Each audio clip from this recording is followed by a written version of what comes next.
A widow's whisper cuts through a blizzard. We haven't eaten in days. The butcher turns away. The town pretends not to hear. 5 children huddle against their mother, too weak to cry. This is the moment before everything changes, when a scarred cowboy with empty pockets and a haunted past makes a choice that will cost him everything.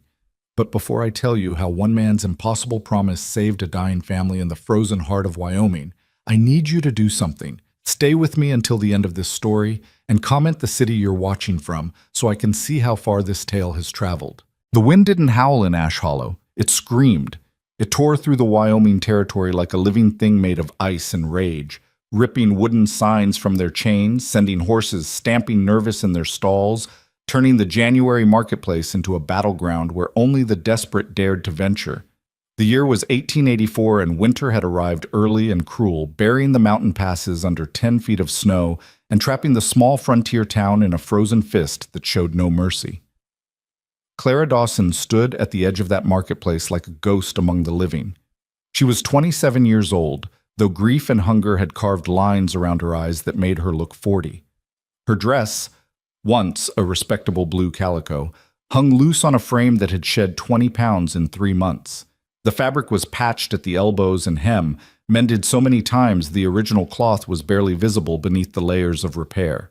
Her dark hair, which she'd once worn in elaborate braids that her husband Thomas had loved to touch, now hung in a simple knot at the base of her neck, greasy and dull from weeks without proper washing. But it was her eyes that told the real story. They were the eyes of a woman who had already died once and was simply waiting for her body to catch up with the fact. Around her clustered 5 children, ages 2 to 9, each one thinner than seemed possible for a living thing. The oldest, Margaret, called Maggie, pressed close to her mother's side, her small hand gripping Clara's threadbare coat. At 9 years old, Maggie had already learned to read the angles of her mother's face, to know when silence was the only safe response. Her younger sister, Elizabeth, Lizzie, with her father's red hair and her mother's stubborn chin, stood just behind, holding the hand of 6-year-old Samuel, whose cough had grown worse with each passing week.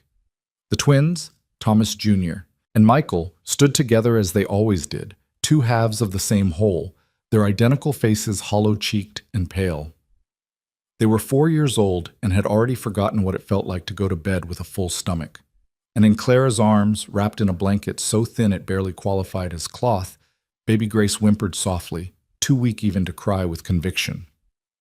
"Mama?" Maggie whispered, her breath frosting in the air. "Mama, I'm cold."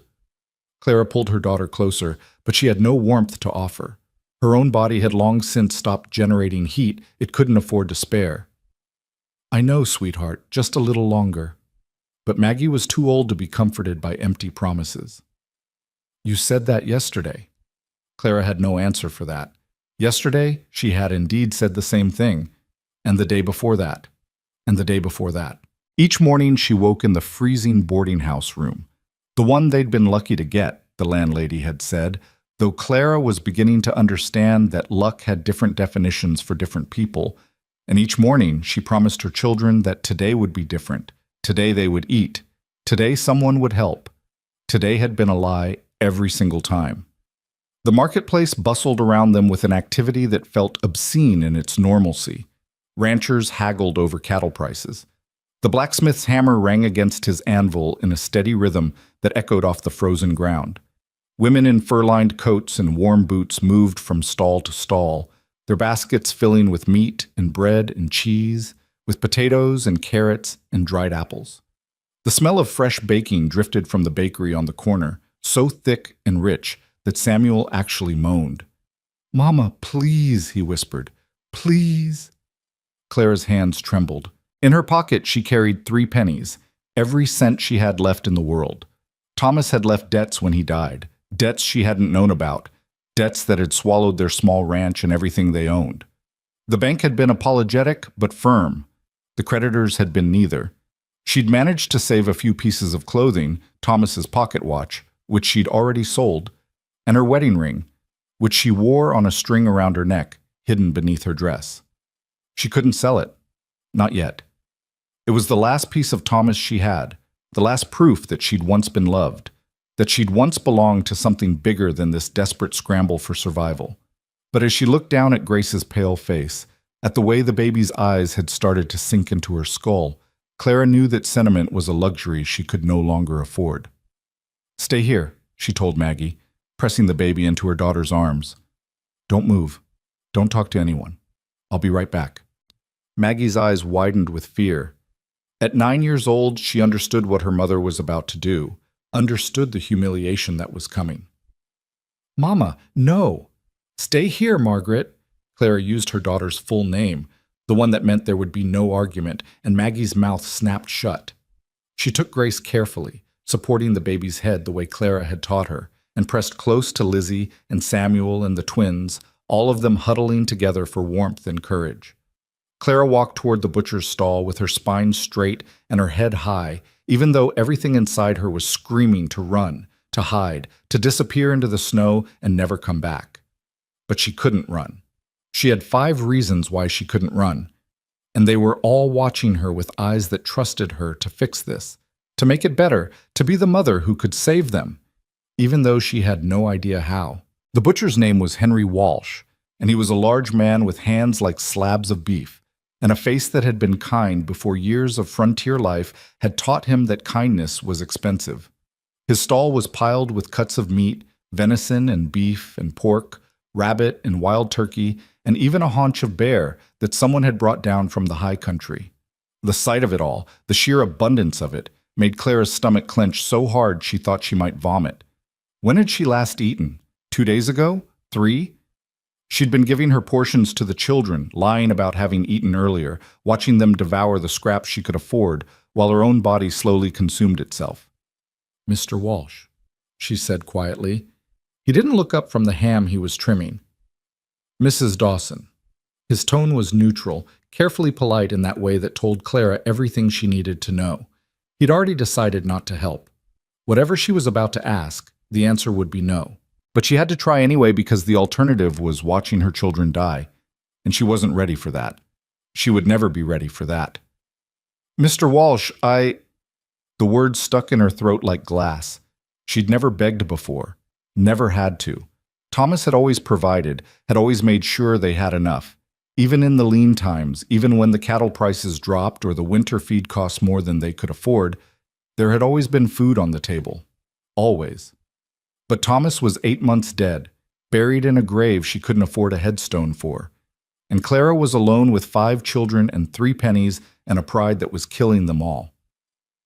"I was wondering," she started again, forcing the words out through sheer desperation, "if you might have any scraps, anything you were going to throw away, bones for soup maybe, or—" "No scraps today."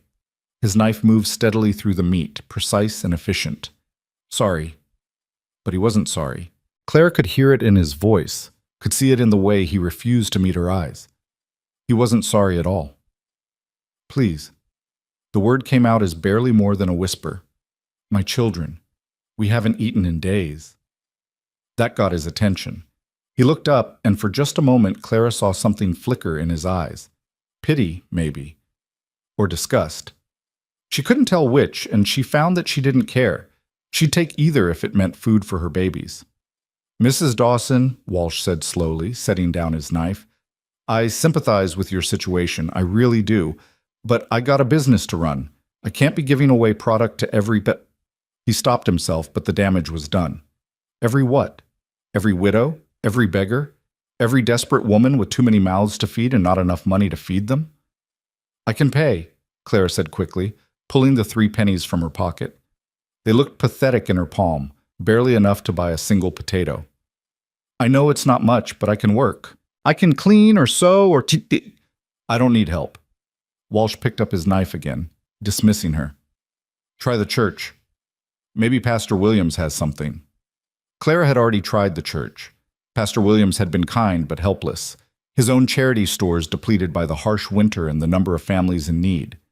He'd given her a loaf of bread 3 days ago and said to come back at the end of the week, but the end of the week might as well be the end of the world. Her children needed food now, today, this minute. "Please," she whispered again, hating herself for the desperation in her voice, for the tears that burned behind her eyes. Please, I'm begging you." Walsh's jaw tightened. He was angry now. She could see it. Angry at her for making him feel guilty, for forcing him to be the villain in this story. "I said no. Now move along before you drive away my paying customers." Clara stood there for one more moment, 3 pennies clutched in her hand, her children's hunger like a physical weight on her shoulders. Then she turned away, defeated, her vision blurring with tears she refused to let fall. She made it 3 steps before she heard a voice behind her. "Hold on!" Clara turned, hope flaring so bright and sudden in her chest that it hurt. But it wasn't Walsh who had spoken. It was a woman in a fox fur coat and expensive boots, her basket already full of purchases. She was looking at Clara with an expression that might have been compassion if it weren't so clearly contaminated with judgment. "Are you really that desperate?" the woman asked, loud enough that several other people turned to look. "That you'd beg in the middle of the marketplace?" Clara felt her face burn despite the cold.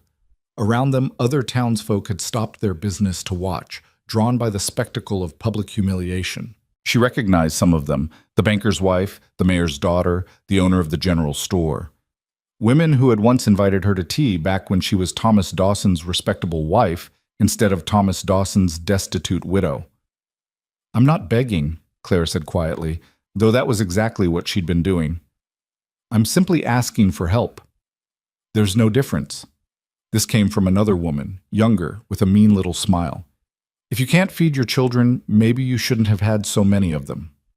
The words hit Clara like a fist. She opened her mouth to respond, to defend herself, to explain that she'd had a husband and a ranch and a future, that she'd done everything right, that this wasn't supposed to happen. But what was the point? These women didn't want explanations. They wanted to feel superior, to reassure themselves that poverty was a choice, a moral failing, something that happened to other people because those people deserved it. "Come on, children," Clara said softly, her voice shaking. "Let's go."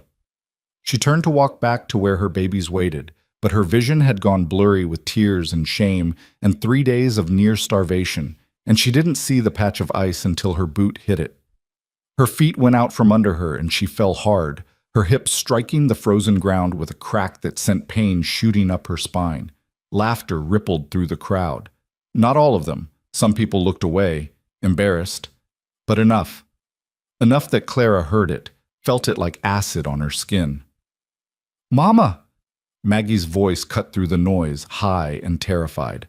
Clara pushed herself up, ignoring the pain, ignoring the tears that now flowed freely down her cheeks, ignoring everything except the need to get to her children and get them away from this place, away from these people, away from this moment that would haunt her for the rest of her life. She'd made it halfway back to her children when she saw him. He was standing in the shadow between 2 buildings, so still that she almost missed him. A tall man, broad-shouldered beneath a heavy coat that had seen better days. His hat was pulled low, hiding most of his face, but Claire could see the line of his jaw, dark with several days' worth of beard, and the set of his mouth, grim and hard and completely expressionless. But it was his eyes that stopped her. They were fixed on her with an intensity that made her breath catch. Not with judgment or pity or any of the emotions she'd been drowning in for the past 10 minutes. He was simply watching, seeing her, really seeing her, in a way that no one had since Thomas died. Clara didn't know why, but in that moment she felt more exposed than she had when she'd been begging Walsh for scraps. This stranger's gaze cut through all her careful defenses, all her attempts to maintain dignity in the face of destitution, and saw straight down to the terrified woman beneath. She looked away first, grabbing Maggie's hand and pulling her close, gathering the other children around her. Baby Grace had started to cry, a thin, weak sound that was somehow worse than screaming. "Mama, that man is looking at us," Lizzie whispered, pressing against her mother's side. "Don't look at him," Clara said automatically, though she found herself glancing back despite her own advice. He was still there, still watching. And now she could see more of him, the scar that ran from his left temple down to his jaw, pale against weather-tanned skin. The way his hands hung loose at his sides, relaxed but ready. The quality of stillness that suggested a man who knew how to wait, who knew how to watch, who knew things that Clara probably didn't want to know. "Let's go," she murmured, steering her children away from the marketplace, away from the staring townsfolk, away from the stranger with the scarred face and the unsettling eyes. But as they walked, She felt his gaze on her back like a physical touch, and she couldn't shake the feeling that something had just shifted, that some invisible line had been crossed. She didn't know then that the man's name was Rhett Callahan. She didn't know that he'd been standing in that shadow for 20 minutes, watching the marketplace with the patient attention of someone who had nowhere else to be and nothing better to do. She didn't know that he'd heard every word of her humiliation, witnessed every moment of her desperate attempt to feed her children. And she definitely didn't know that as she walked away, broken and defeated, Rhett Callahan was making a decision that would change everything. The boarding house where Clara and her children lived was called the Silver Pine, though there was nothing silver about it, and the only pine in sight was the half-dead tree struggling to survive in the front yard. It was a two-story structure that leaned slightly to the left, its paint long since scoured away by wind and weather, its windows drafty and its floors so warped that furniture had to be propped up with wooden shims to keep from sliding. Mrs. Beatrice Holloway owned the boarding house, and she ruled it with an iron fist wrapped in a velvet glove of false gentility. She was a woman in her 50s, corseted tight and powdered thick, who spoke in a soft voice and smiled often and never let you forget that she held all the power in any interaction. Clara had been behind on rent for 2 weeks. She knew it. Mrs. Holloway knew it. The knowledge hung between them like a blade, and Clara spent every waking moment trying to figure out how to pay what she owed before the blade fell. The room Clara shared with her 5 children was on the second floor, at the end of a narrow hallway that smelled of old cooking grease and mildew. It was barely big enough for the 2 beds they'd crammed inside, one for Clara and the baby, one for the other 4 children. There was no stove, no fireplace, just a small window that let in the cold and offered a view of the alley behind the building. Clara had been paying 75 cents a week for this privilege. She was currently $1.50 in arrears, with no idea where she'd find the money. When they reached the boarding house that afternoon, all 6 of them moving slowly through the brutal cold, Clara saw Mrs. Holloway waiting in the front parlor. She stood with her hands folded, her expression pleasant, and Clara's stomach dropped. "Mrs. Dawson," the landlady said warmly, "might I have a word?" "Children, go upstairs," Clara said immediately. Maggie understood instantly. She gathered the younger ones and herded them toward the stairs, Grace still whimpering in her arms. Lizzie looked back once, her eyes wide and scared, but Maggie pulled her along. Clara waited until she heard their footsteps on the floor above before she turned to face Mrs. Holloway. "I know what you're going to say," she began, "but if you could just give me a few more days—" "I'm afraid that's not possible." Mrs. Holloway's smile didn't waver. "You see, I have a new tenant interested in your room, a single gentleman who can pay 3 months in advance. Surely you understand that I must consider what's best for my business." Clara felt the floor tilt beneath her. "You're evicting us." Such an ugly word. Mrs. Holloway tutted softly. "I prefer to think of it as making a practical business decision. I've been more than generous, Mrs. Dawson. Most landlords would have put you out after the first missed payment. I gave you 2 weeks. Please." The word was becoming too familiar on Clara's tongue, but she said it anyway. "Please, Mrs. Holloway, I'll find the money. I'll work. I'll do anything." "I'm sure you will. But you'll need to do it somewhere else." The landlady moved to the door and opened it, letting in a blast of frigid air. "I'll need you and your children out by sundown. That gives you—" She consulted a small watch pinned to her bodice. "Approximately 3 hours." "Out?" Clara's voice cracked. "Out where? There's nowhere." "That's hardly my concern." Mrs. Holloway's smile finally faded, replaced by something colder and more honest.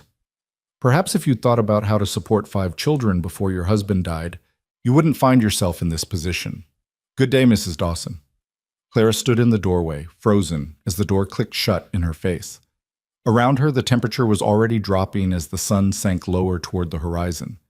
By nightfall, it would be well below 0. She had 3 hours to find shelter for 6 people in a town that had already made it clear they were on their own. Behind her, she heard the creak of footsteps on the stairs. She turned to find Maggie standing there, baby Grace in her arms, the other children clustered behind her. "Mama?" Maggie's voice was very small. "Are we leaving?" Clara looked at her daughter, too thin, too pale, too old for her 9 years, and felt something crack open in her chest. She wanted to scream, to rage, to grab Mrs. Holloway and shake her until she understood what she was doing, what it meant to throw children out into the cold. But none of that would help.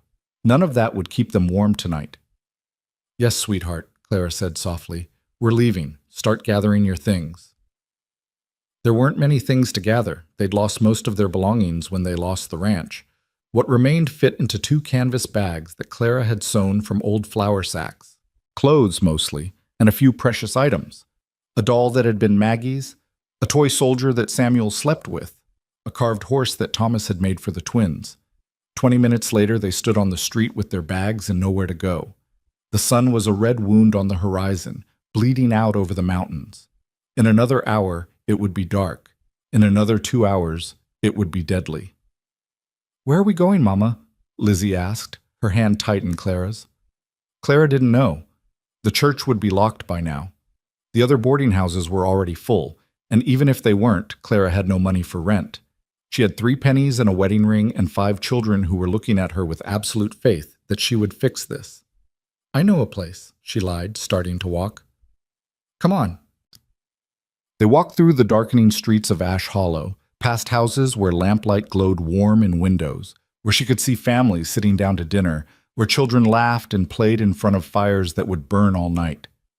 They walked past the church, dark and locked, past the general store, closed for the evening, past the saloon, where piano music drifted out along with the smell of whiskey and tobacco.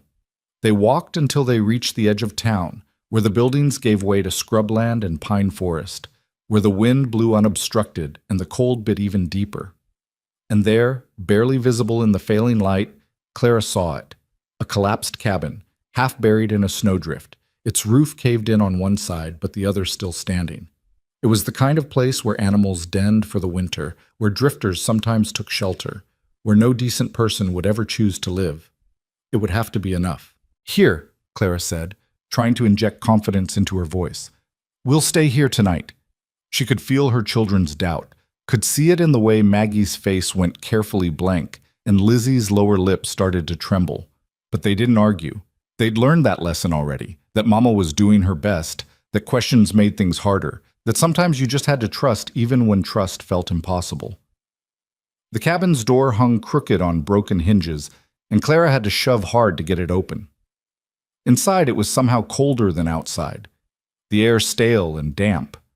There was no furniture, no glass in the windows, nothing but bare wooden walls and a floor strewn with leaves and animal droppings. "It's dark," Thomas Jr. whimpered. "I know, baby. Give Mama a minute." Clara set down their bags and the baby, then moved carefully around the small space. There, in the corner, a pile of old wood, probably left by whoever had abandoned this place. It was half rotten and probably full of insects, but it would burn. She'd sold Thomas's tinderbox weeks ago, but she'd kept a few matches wrapped in oilcloth, saved for emergencies. This, she decided, qualified as an emergency. Her hands shook so badly it took 3 tries to strike the match, but finally it caught, and she touched it carefully to the smallest piece of wood. The flame hesitated, flickered, then caught. She added more wood, building it slowly, nursing it like the precious thing it was. "Gather round," she told the children. "Get warm." They clustered around the tiny fire, their shadows huge and wavering on the walls. Clara pulled the blanket from their bag, just one blanket, thin and threadbare, and wrapped it around all of them, pulling them close to her body. Baby Grace had finally cried herself into silence, a small, limp weight against Clara's chest. "Tell us a story, Mama," Lizzie whispered. "I don't know any stories tonight, sweetheart. Tell us about Papa." Clara closed her eyes. Thomas? God, she missed him so much it was like a physical wound, like something vital had been carved out of her chest, and she was somehow still expected to keep living. He'd been a good man, a kind man, a man who'd worked hard and loved his family and tried his best. It wasn't his fault that trying hadn't been enough, that the debts had piled up despite his efforts, that the cattle prices had dropped and the feed had cost too much, and the bank had wanted its money now, right now, immediately. It wasn't his fault that he'd worked himself sick trying to save the ranch, that he'd spent a day digging fence posts in the rain and come home with a fever that wouldn't break, that in 3 days he'd gone from strong and healthy to delirious and dying. It wasn't his fault that he'd left her alone with 5 children and bills she couldn't pay and skills that weren't worth anything in a town that had no use for desperate widows. But he was gone, and she was here, and their children were hungry. Papa loved you very much, Clara whispered, because it was true, and because it was all she had left to give them. He would have done anything for you. He would have given everything. Like the man today, Maggie said quietly. Clara's eyes opened. What man? The man watching us, in the shadows. He had kind eyes. Clara remembered the scarred face, the unsettling intensity, the feeling of being seen. He wasn't watching us, sweetheart. He was just there. He was watching us, Maggie insisted. And he looked sad, like he wanted to help but didn't know how. Clara didn't have the energy to argue. She simply held her children closer, feeling their small bodies shivering against hers despite the fire, despite the blanket, despite everything she was trying to do to keep them alive. Outside, the wind howled, and the temperature dropped, and the darkness pressed close. And somewhere in that darkness, a scarred man with sad eyes was making a decision that would save them all. Clara woke to the sound of whimpering. For a disoriented moment, she didn't know where she was. The darkness was absolute. The cold so intense it felt like being buried alive in ice. Then memory crashed back. The eviction, the walk through town, the abandoned cabin. She was lying on the bare wooden floor with 5 children pressed against her body, sharing the single thin blanket that did almost nothing against the bitter cold. The whimpering came from Samuel. Even in sleep, his small body shook with coughs that rattled in his chest like stones in a can. Clara reached out in the darkness, finding his forehead with her hand. He was burning up. No, she whispered. Please, no. But prayer had stopped working for Clara Dawson months ago, around the time her husband started dying, and God apparently decided to look the other way. She lay there in the darkness, listening to her son struggle to breathe, feeling the other children shiver against her, and tried to calculate how much longer they could survive like this. 2 days? 3? The fire had died hours ago. She'd used the last of the wood, and the temperature inside the cabin was barely different from outside. Grace hadn't nursed properly in 2 days because Clara's own body, starved and depleted, had simply stopped producing milk. The baby was slowly dying of hunger in her arms, and there was nothing Clara could do about it. I'm sorry, she whispered into the darkness, to Thomas, to God, to her children. I'm so sorry. Maggie stirred against her side. Mama? Shh, sweetheart, go back to sleep. I can't. It's too cold. Maggie's voice was very small, very young. Mama, are we going to die? The question landed like a knife between Clara's ribs. 9 years old, and her daughter was already preparing for death. What kind of mother let things get this bad? What kind of mother brought her children to this frozen hell and then ran out of ways to save them? No, Clara said firmly, making her voice strong even though everything inside her was crumbling. No, baby, we're not going to die, I promise. It was a lie. She knew it was a lie. But sometimes lies were all you had left, and you told them anyway because the truth was too terrible to speak aloud. Mama, Maggie whispered, I'm scared. I know, I'm scared too. They held each other in the darkness, mother and daughter, while around them the other children slept or tried to sleep, and the night stretched on forever. And Clara wondered if this was how it would end, all of them freezing together in an abandoned cabin, not dramatic or meaningful, just quiet and cold and forgotten. She must have dozed eventually because when she opened her eyes again, gray dawn light was seeping through the cracks in the walls. The children were still asleep, bundled together for warmth, their breath frosting in the air. Clara carefully extracted herself from the pile of small bodies, tucking the blanket around them, and stood up. Every muscle in her body screamed in protest. She was so cold her joints had locked up, so stiff she could barely move. Her hip, where she'd fallen yesterday in the marketplace, throbbed with a deep, bruising pain. But she forced herself to walk to the door, forced herself to look out at the new day. Snow had fallen overnight, another 6 inches added to the already impossible drifts. The sky was the color of old iron, promising more to come. In the distance, she could see the town, smoke rising from chimneys, life continuing for people who had roofs that didn't leak and fires that didn't die, and food in their pantries. Clara leaned against the doorframe and allowed herself exactly 1 minute of despair. 1 minute to feel the full weight of how badly she'd failed, how impossible this situation was, how much she wanted to just give up and let the cold take them all.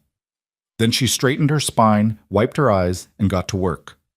There was more wood outside. She'd seen it last night, fallen branches and dead logs scattered through the trees. If she could gather enough, she could keep the fire going. If she could keep the fire going, they could stay warm. If they stayed warm, they could survive one more day. And maybe in that day, something would change. Maybe someone would help. Maybe God would remember they existed. She was bending to pick up a branch, her hands already numb despite being wrapped in the remnants of an old shawl, when she saw it. A burlap sack sitting on the cabin's porch. Clara froze, staring at it like it might be a hallucination. But no, it was real. Solid. Actually there. She looked around quickly, scanning the tree line, the path back to town, anywhere someone might be watching. Nothing. Just empty white landscape and the distant shapes of buildings. With trembling hands, Clara picked up the sack. It was heavy. She pulled open the drawstring and looked inside. Bread. A full loaf of bread, still slightly warm. And beneath it, wrapped in cloth, 4 potatoes and a chunk of salt pork. Clara's legs went weak. She sat down hard on the porch, the sack clutched to her chest, and for a long moment she simply couldn't process what she was seeing. Food. Real food. Enough to feed her children for 2 days if she was careful. Mama? She turned to find Maggie standing in the doorway, her arms wrapped around herself, her eyes huge in her pale face. Mama, what is it? Clara couldn't speak. She just opened the sack and showed her daughter. Maggie's face transformed, hope and disbelief warring for dominance. Where did it come from? I don't know. Clara looked around again, but there was still no one visible. Someone left it for us. Who? I don't know that either, sweetheart, but right now, I don't care. Clara stood up, energy flooding back into her exhausted body. Wake your brothers and sisters. We're going to eat breakfast. The bread was the best thing Clara had ever tasted. Even though it was plain wheat bread with no butter, nothing fancy. She tore it into 6 pieces, giving each child a portion and taking the smallest for herself. The potatoes she'd saved for later, and the salt pork. God, the salt pork would make a soup that could last them days. She watched her children devour the bread with an intensity that made her heart ache. They didn't talk, didn't play, just focused on the food with complete concentration, as if afraid it might disappear if they looked away. Samuel ate 3 bites before the coughing started again, so violent that he dropped his bread. Clara grabbed him, holding him upright, feeling the convulsions rack his small body. Breathe, baby, she murmured. Just breathe. When the fit finally passed, Samuel slumped against her, exhausted. His forehead was even hotter than it had been during the night. Mama, Samuel's sick, Lizzie said unnecessarily. I know, sweetheart. Clara smoothed her son's hair back from his face. He needed medicine. Real medicine, not just home remedies. He needed a doctor. She had 3 pennies. The town doctor charged $2 for a house call. Clara looked down at her sick son, at the chunk of bread he'd dropped, and made another impossible calculation. If she spent her 3 pennies on medicine, even the cheapest kind, she'd have nothing left for anything else. But if Samuel got worse... Finish your breakfast, she told the other children. I need to think. She stepped outside, leaving them with the food, and tried to figure out what to do next. The mysterious sack had bought them time, but not much. They still needed shelter, real shelter, not this falling down death trap. They needed warmer clothes. Samuel needed medicine. Grace needed. Clara looked down at her baby, so light in her arms, so terribly light, and felt panic claw at her throat. Grace needed Clara to produce milk again, and that wouldn't happen until Clara herself had enough food and water and rest. It was an impossible problem with no solution. She was still standing there, frozen with indecision, when she heard it, the sound of footsteps crunching through snow. Clara spun around, instinctively putting herself between the approaching figure and the cabin door. Her hand found a piece of firewood, heavy enough to use as a weapon if needed. But the figure that emerged from the trees wasn't threatening. It was a man, tall and broad-shouldered, moving with a careful slowness that suggested he didn't want to startle her. He wore a heavy coat and a hat pulled low, and even from a distance, Clara recognized him, the scarred man from the marketplace. He stopped about 20 feet away, well outside what Clara's desperate mind identified as attacking distance. For a long moment, they simply looked at each other. Clara gripped the firewood tighter. "What do you want?" His voice, when he spoke, was rough from disuse, like he didn't talk much and had to remember how. "Came to check on you." "Why?" He didn't answer immediately. Instead, his eyes moved past her to the cabin, taking in the collapsed roof, the missing windows, the general state of decay. Something flickered across his face. Anger, maybe, or disgust, though Clara couldn't tell if it was directed at her or the situation. "You left the food," she said. It wasn't a question. He nodded once. "Why?" Clara asked again. "Heard what happened yesterday, in the marketplace." His gaze came back to her face. "Figured you could use some help." Clara wanted to be grateful. She was grateful. But exhaustion and desperation had scraped away her ability to be polite. "I don't need charity." His mouth twitched, might have been the beginning of a smile. "Yeah, you do." The blunt honesty of it, the complete lack of judgment in his voice, somehow made it worse. Clara felt tears burn behind her eyes and blinked them back furiously. She would not cry in front of this stranger. She would not. "Thank you for the food," she said stiffly, "but we'll manage from here." "You're living in a death trap with 5 kids and no heat." He said it matter-of-factly, like he was commenting on the weather. "You won't last another night." "That's not your concern." "No," he agreed. "It's not." But he didn't leave. He just stood there, solid and immovable, like he had all the time in the world. Clara didn't know what to do with that. In her experience, men either tried to take advantage of desperate women or they looked the other way. They didn't just stand there, quietly offering help, with no apparent expectation of anything in return. "What do you want?" she asked for the 3rd time. This time, his answer was different. "To fix your roof." Clara blinked. "What?" "Roof's half collapsed. Won't make it through another snowfall." He gestured toward the cabin. "I can fix it. Take me a few hours." "I can't pay you." "Didn't ask you to." "Then why would you?" "Because it needs fixing." He said it like that was the only reason necessary. Clara stared at this strange, scarred man who'd appeared out of nowhere with food and offers of help and no apparent ulterior motives, and felt something crack in her chest. It was too much. The kindness was too much. She'd been braced for cruelty, for indifference, for the world to keep kicking her while she was down. She didn't know how to handle someone actually trying to help. "I don't even know your name," she whispered. Rhett Callahan. "I'm Clara Dawson.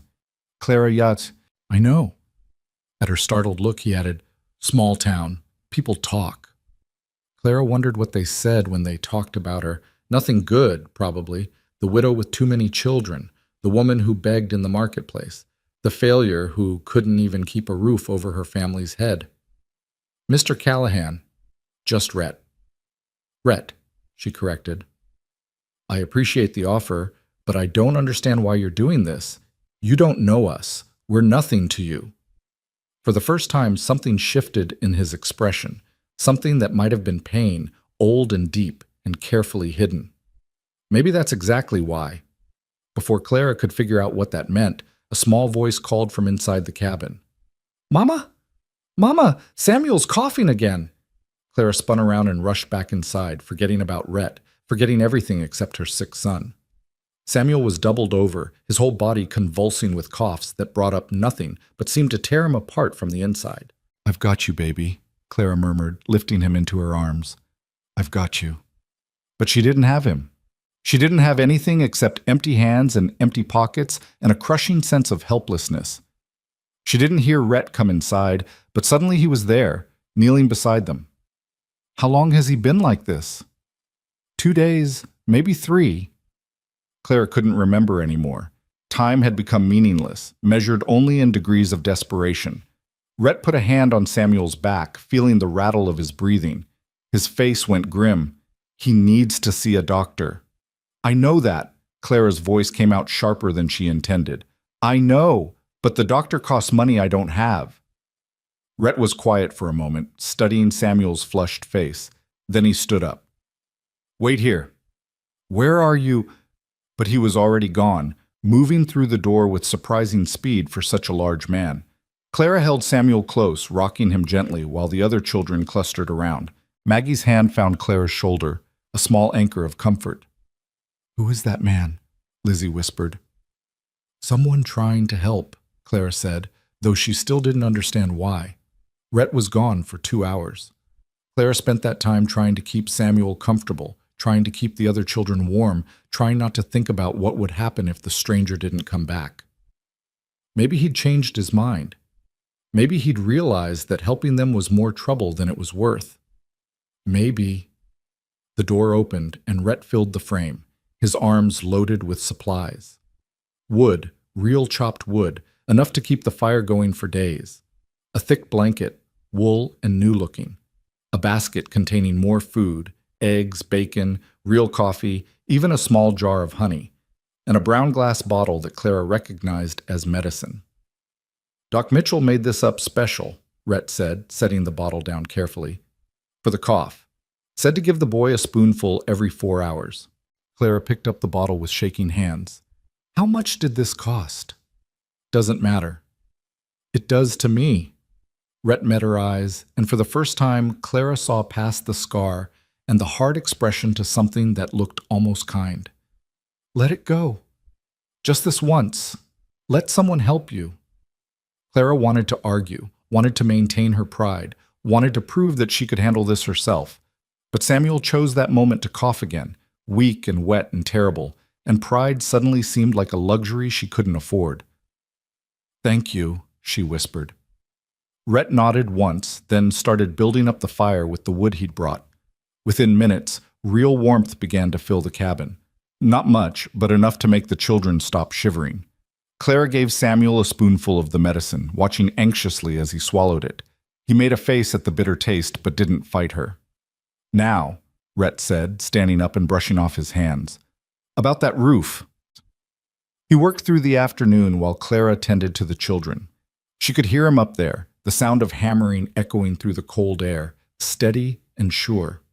Occasionally she'd glance outside and see him, balanced on the broken rafters, his breath frosting in the air, working with the focused intensity of someone who knew exactly what he was doing. By the time the sun started to set, the roof was fixed. Not perfect, but solid. The cabin was warmer now, protected from the wind that had been slicing through the gaps. Rhett climbed down and came to the door, his face red from cold, but not looking particularly bothered by it. Should hold through the winter, he said. Long as we don't get any more heavy snow. We?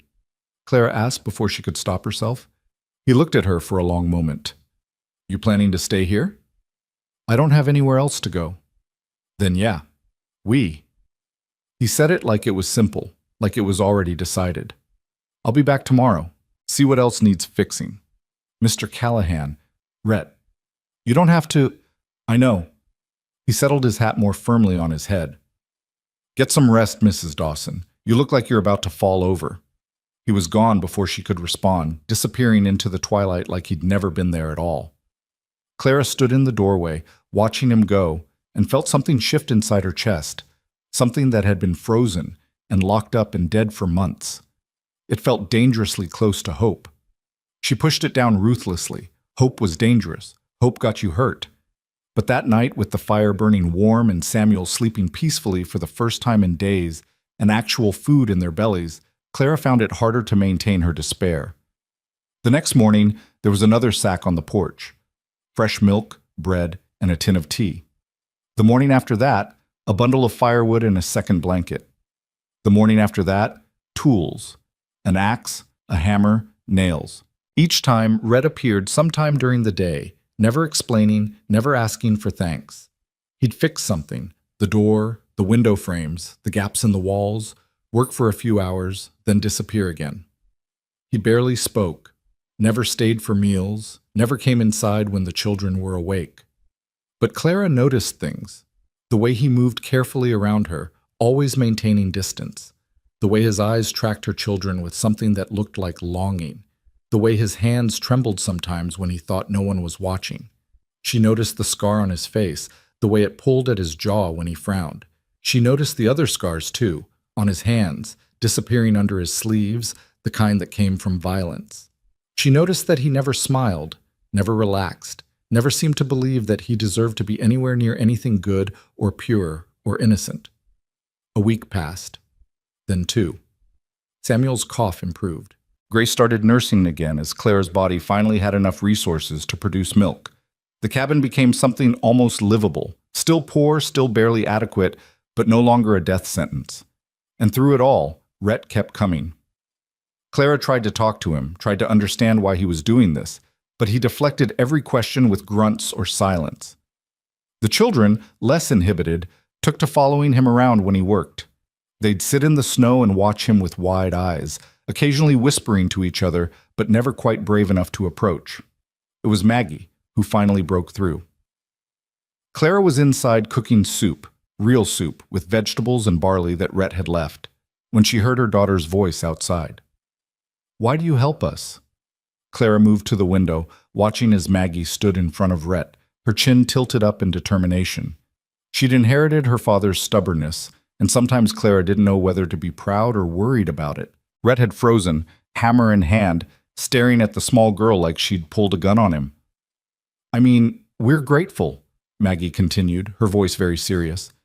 "But Mama says people don't help unless they want something. So what do you want?" Clara held her breath, waiting. Rhett set down the hammer very slowly. He was quiet for so long that Clara thought he might not answer at all. Then, in a voice so low Clara could barely hear it, "I want you to be safe." "Why?" "Because—" He stopped, started again. "Because someone should. Someone should make sure you're safe." "But why you?" "Why not me?" Maggie considered this with the gravity of a much older person. "Mama thinks you're going to leave. She thinks everyone leaves." Rhett's jaw tightened. "Your mama's right to think that." "But you keep coming back." "Yeah, I do." "Will you always?" The question hung in the cold air between them. Clara pressed her hand against the window, her heart suddenly racing. "I don't know," Rhett said honestly.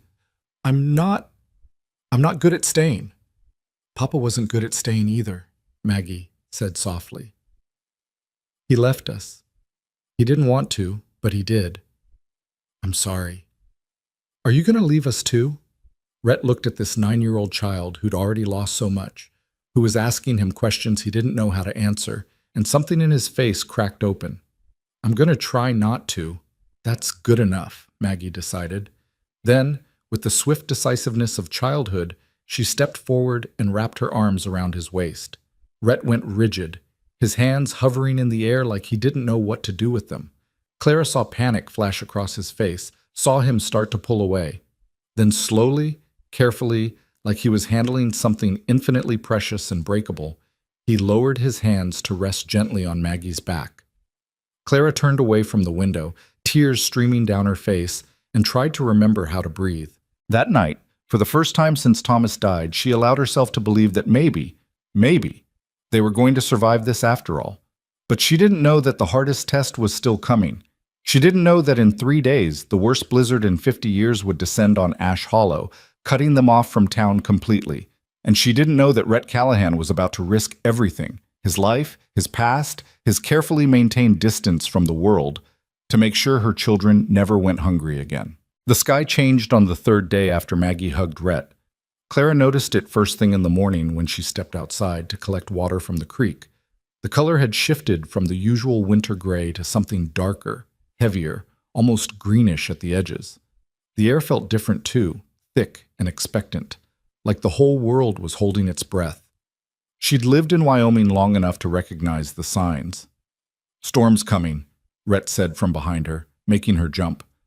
She hadn't heard him approach, but then she never did. He moved like smoke, like something that existed between the solid world and somewhere else entirely. Clara turned to face him. Over the past 2 weeks, she'd grown almost accustomed to his presence, to the way he appeared each morning with supplies and disappeared each evening without explanation. The children had started calling him Mr. Proctor. Rhett, And even Samuel, still weak from his illness, brightened when he heard the familiar footsteps on the porch. "How bad?" she asked. Rhett studied the sky with the attention of someone who'd learned to read weather the way other men read books. "Bad. Real bad. Town's already preparing. Saw them boarding up windows when I came through this morning." Clara's stomach dropped. "How long do we have?" "Day, maybe 2 if we're lucky." His eyes moved from the sky to the cabin, and she could see him calculating, measuring, planning. "We need more wood. A lot more. And food. Enough to last a week at least." "A week?" "Storm like this, we could be snowed in that long, maybe longer." He was already moving toward the woodpile, his decision made. "I'll head into town, get what we need. You stay here. Keep the children inside." "Rhett, wait." Clara caught his arm without thinking, then immediately released it when she felt him tense under her touch. "You don't have to do this. You've already done so much, Mrs. Dawson." He turned to face her fully, and for once he didn't look away. "If I don't get supplies now, you and those kids won't make it through what's coming. So yeah, I do have to do this." There was something in his voice, something fierce and final, that made Clara's throat tight. "Why?" she whispered. "Why do you care so much?" Rhett was quiet for a long moment, his scarred face unreadable. Then, so softly she almost didn't hear it, "Because nobody cared when I needed them to, long time ago. And I swore if I ever got the chance, I'd be different." Before Clara could respond, before she could ask what he meant, he was gone, striding away through the snow with that ground-eating pace that covered distance faster than seemed possible. Clara stood on the porch, watching him disappear into the tree line, and felt fear coil in her stomach. Not fear of the storm, though that was real enough. Fear that this strange, scarred man who'd appointed himself their guardian was going to do something reckless, something dangerous, something that would cost him more than he could afford. "Mama?" Lizzie appeared in the doorway, rubbing sleep from her eyes. "Where's Mr. Rhett going?" "Into town, sweetheart, to get supplies." "Is the storm really bad?" Clara looked at her daughter's anxious face and made a choice. The children had been through enough. They didn't need to carry her fears too. "Mr. Rhett will take care of us. He always does." But as she herded the children back inside and started rationing what food they had left, Clara couldn't shake the feeling that something was about to go terribly wrong. Rhett reached Ash Hollow just as the first snowflakes began to fall. The town was in chaos, every able-bodied person rushing to prepare for what everyone now agreed was going to be the storm of the decade, maybe the storm of the century.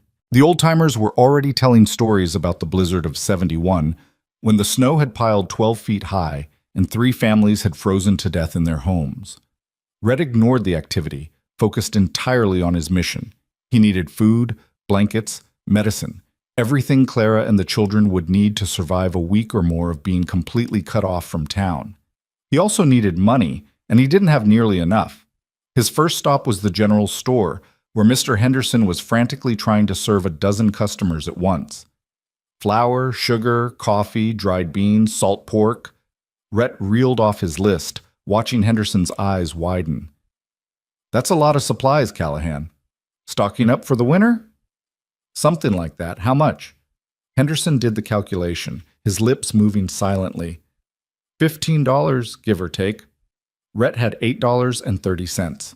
He'd been saving it for months. Every penny he could spare from his work at the forge and the odd jobs he picked up around town. It wasn't enough. "I'll take what $8 will buy," he said evenly. Henderson frowned. "That won't get you half of what you asked for. Then I'll come back for the rest." "Callahan, that storm's going to hit tonight. Maybe tomorrow morning at the latest. You won't have time to come back." Rhett knew that. He also knew he had no choice. "Just give me what I can afford." He left the general store with 2 bags of supplies that felt pathetically inadequate. Flour, some dried beans, a small tin of coffee. Not nearly enough. Not even close to enough. His next stop was the butcher shop, where Henry Walsh was in the process of closing up early. "Need meat," Rhett said without preamble. "Whatever you can spare." Walsh looked up, and something shifted in his expression when he recognized Rhett. "Heard you've been helping the Dawson woman. That true?" Rhett's jaw tightened. Of course people were talking. They always did in small towns. That's my business. Just asking. Walsh returned to packing away his inventory. Seems like a lot of effort for someone else's family. You going to sell me meat or not? Walsh studied him for a moment, then shrugged. Sure. What do you want? Whatever $3 will buy. It bought less than Rhett had hoped. Some salt pork, a few pounds of venison, some bones for soup. Walsh wrapped it in brown paper without comment, but Rhett could feel the man's judgment like a physical weight. By the time he left the butcher shop, Rhett had spent $11 and had supplies that might last Claire's family 4 days if they were careful. It wasn't enough. The storm was going to last longer than 4 days. He could feel it in his bones, in the way the wind was already picking up, in the way the temperature was dropping with each passing minute. He needed more money. Rhett stood in the middle of the street, snow falling harder now, and took inventory of what he had left. The clothes on his back, not worth selling. His knife, he needed that. His gun, he needed that more. His hand went to his pocket, feeling the shape of the pocket watch there. It had been his brother's. James had carried it through 4 years of war, had kept it wound and running even when everything else was falling apart. When James died at Shiloh, Rhett had taken the watch from his brother's cooling body and carried it ever since. 14 years. Through battles and hospitals and the long dark years after the war when Rhett had wandered the frontier trying to outrun his ghosts. It was the only thing he owned that mattered. His fingers closed around it, feeling the familiar weight, the smooth gold case engraved with initials that weren't his. Then he pulled it out and looked at it for a long moment, memory flooding back. James laughing, James teaching him to fish, James stepping in front of a bullet meant for Rhett and dying before he hit the ground. I'm sorry, Rhett whispered to his dead brother, but they need it more than I do. The pawn shop was run by a man named Morris Keene, who had the look of someone who'd spent his whole life taking advantage of other people's desperation. He brightened when Rhett walked in, recognizing a desperate man when he saw one. Mr. Callahan, what can I do for you? Rhett set the watch on the counter. How much? Keene picked it up, examining it with practiced eyes. Gold case, decent mechanism. I can give you $6. It's worth 20 and you know it. Maybe in a big city. Here? Keene shrugged. $6. Take it or leave it. Rhett wanted to grab the man by his collar and shake him until his teeth rattled. But that wouldn't help Clara's children, and in the end, that was all that mattered. Fine. $6. Keene counted out the money with exaggerated slowness, while Rhett watched his brother's watch disappear into the man's greedy hands. It felt like losing James all over again. But $6 bought more flour, more beans, another blanket, and a jar of honey that would help the children through the worst of it. Rhett was loading the supplies onto his horse when he saw something in the window of the dry goods store. A small wooden bird carved and painted, the kind of toy a child might love. It cost 50 cents. He had 75 cents left. He bought it without thinking, tucking it carefully into his coat pocket. The snow was falling thick and fast now, visibility dropping with each passing minute. The wind had picked up too, howling between buildings, turning the flakes into stinging needles of ice. Around him, people were rushing for shelter, abandoning their preparations, recognizing that the storm had arrived earlier than expected.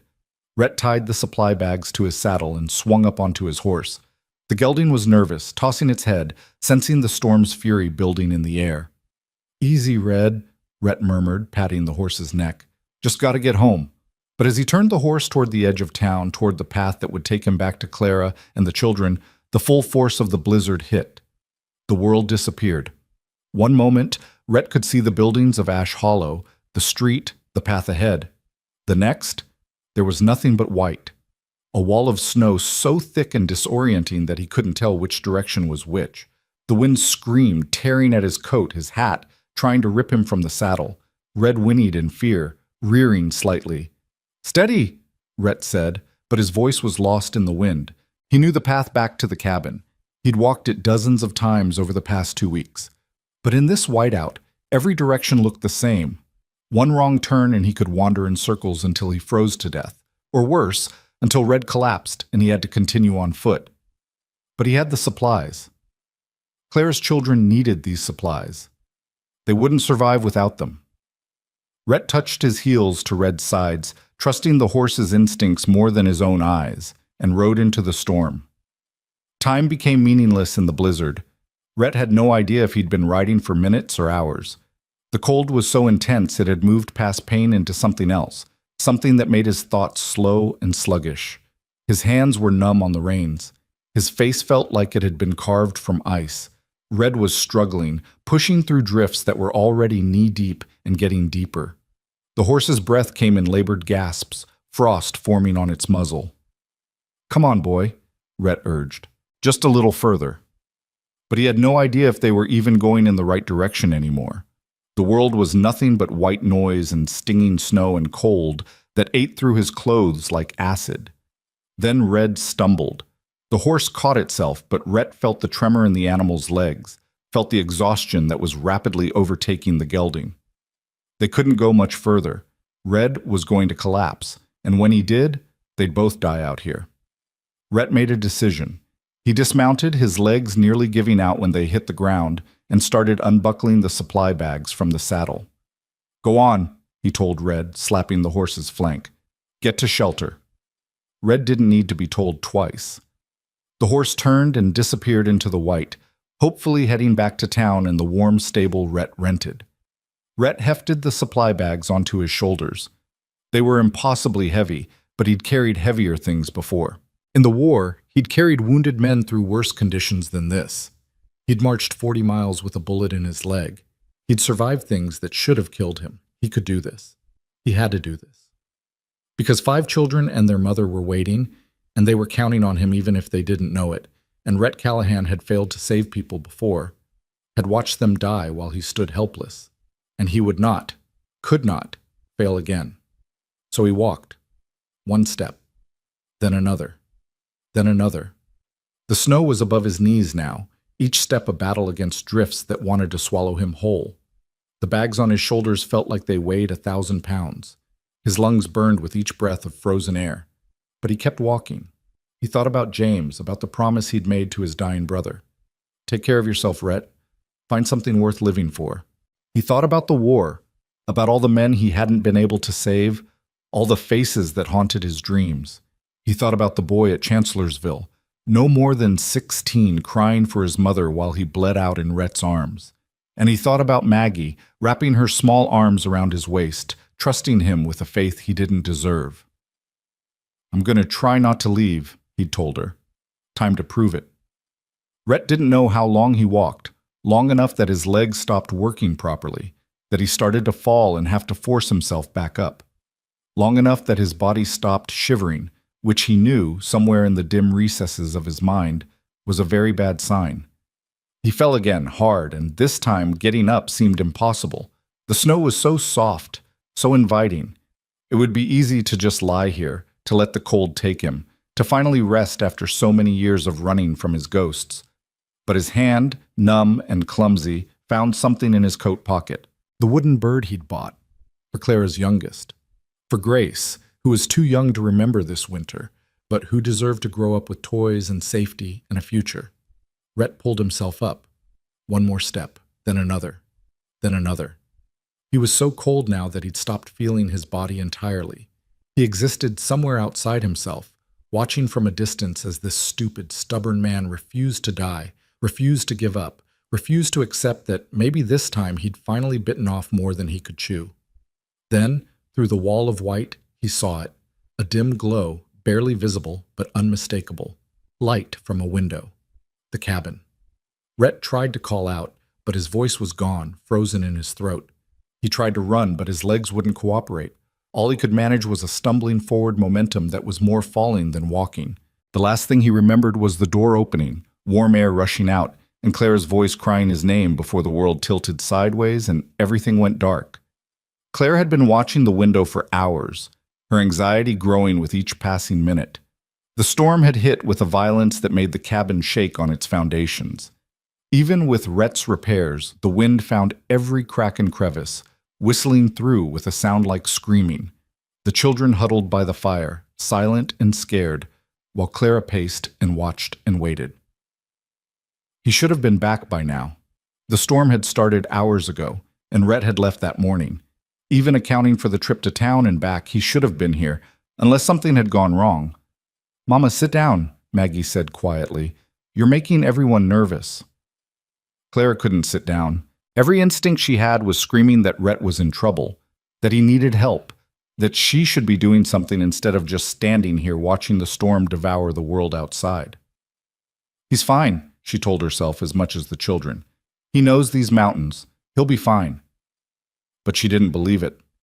When she saw movement through the window, a dark shape emerging from the white, Clara's heart leaped into her throat.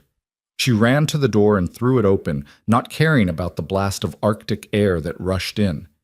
It was Rhett, but a Rhett she barely recognized. He was covered in ice, his face gray, his eyes unfocused. He took one step toward her, dropped the supply bags, and collapsed. "Rhett!" Clara caught him as he fell, his weight nearly pulling them both down. "Maggie, help me!" Together, Clara and her daughter dragged Rhett inside. He was so cold that touching him hurt, like pressing her hands against frozen metal. His lips were blue. His breathing was shallow and rapid. "Is he dead?" Samuel whispered, his eyes huge. "No," Clara said firmly, though she wasn't sure. "Lizzie, add wood to the fire. Maggie, get every blanket we have. Samuel, Michael, Thomas, stay back and stay quiet." She started pulling off Rhett's frozen coat, his gloves, his boots. His clothes were soaked through, ice forming in the fabric. She worked quickly, efficiently, the way she'd learned during Thomas's illness, pushing down the panic that threatened to overwhelm her. When she got his shirt off, she saw the scars. They covered his torso like a map of violence, old bullet wounds, knife marks, what looked like whip scars across his back. Clara's hands trembled as she looked at them, understanding for the first time just how much this man had survived, how much pain he carried. "The blankets, Mama," Maggie said, appearing at her elbow. Clara wrapped Rhett in every blanket they had, then pulled him closer to the fire. His skin was like ice, his body racked with shivers so violent they looked like convulsions. "Will he be okay?" Maggie asked softly. "I don't know, sweetheart. I don't know." But Clara wasn't going to let him die. Not after everything he'd done for them. Not after he'd nearly killed himself bringing them supplies. Not after he'd proven again and again that he was the kind of man who kept his promises even when it cost him everything. She pulled Rhett's head into her lap, using her own body heat to warm him. His face was so cold it burned her hands. His breathing was getting worse, more labored. "Don't you dare," Clara whispered fiercely. "Don't you dare die on us, Rhett Callahan. We need you. Do you hear me? We need you." The hours that followed were the longest of Clara's life. She held Rhett through the night, feeling each shallow breath, each racing heartbeat, waiting to see if he would slip away or fight his way back. The children took turns keeping the fire going, bringing water, staying quiet when Clara needed silence to hear Rhett's breathing. Maggie found the supply bags by the door and quietly started unpacking them. Flour, beans, meat, blankets, medicine. So much more than they'd had. More than Clara had thought possible.